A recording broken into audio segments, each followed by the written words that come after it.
Hi everyone, today I'm going to share with you my Faith Ringgold memory quilt lesson. It is designed for grade levels 1 through 3 and it takes about 3 class periods. An overview, students are going to watch Faith Ringgold read her story Tar Beach from 1991, children's book. Students will discuss what a memory is and closely examine Faith Ringgold's illustrations of her own memories. And then students will use the collage process to create their own memory quilt, illustrating a memory of their own. These are the enduring ideas and essential questions, very similar to my overview. These are the Florida Learning Standards that I used.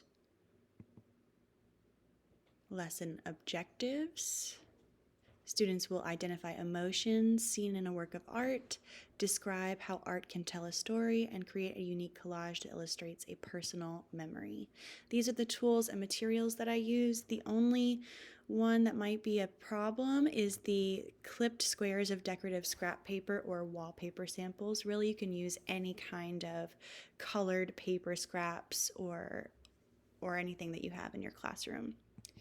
So first, the teacher would introduce Faith Ringgold and ask the question to the class, what is a memory?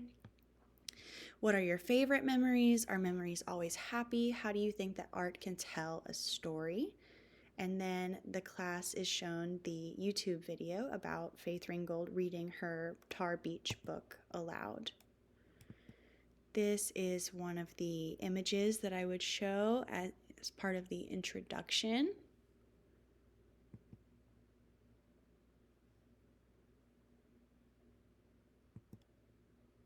So the process, and after the video on day 1, the teacher should share a memory of their own.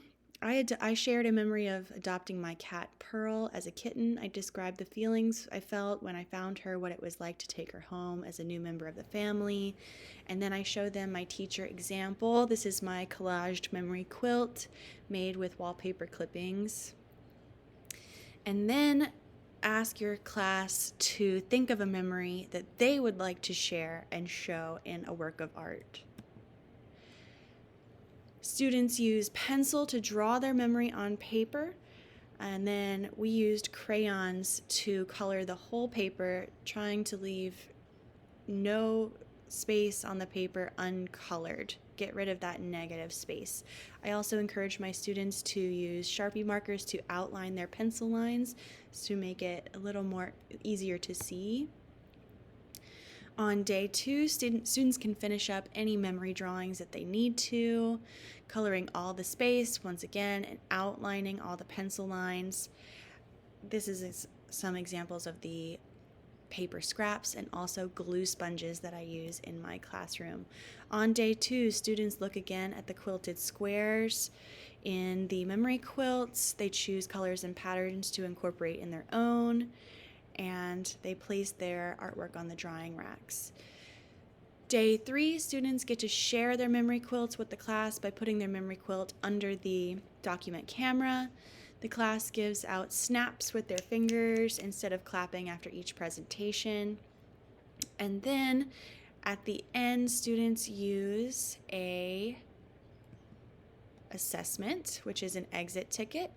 Students will write to the best of their ability or say verbally how their artwork tells a story and which emotions they represented. This could be on an index card or even on the back of their project.